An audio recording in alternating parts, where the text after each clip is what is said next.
প্রথমে সাপটি দেখে আমি মনে করছিলাম যে আসলে এটি একটি সাধারণ সাপ। পরবর্তীতে সাপটিকে ভালো করে লক্ষ্য করলাম যে এটি আসলে একটি বিষাক্ত সাপ, কারণ তার রাগ এত পরিমাণ, অনেক সাহস, দেখতে পারতেছেন।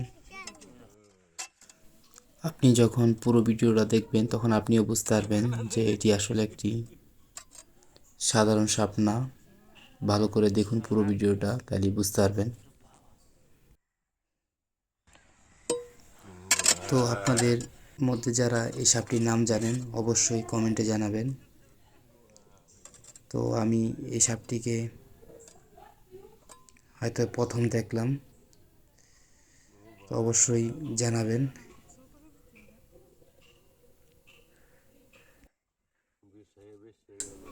সাপটা ছোট হওয়া সত্ত্বেও দেখতেছেন যে কত পরিমাণ রাগ তার।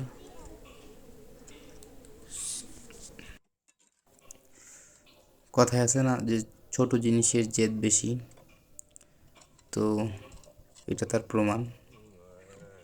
অনেক জেদ।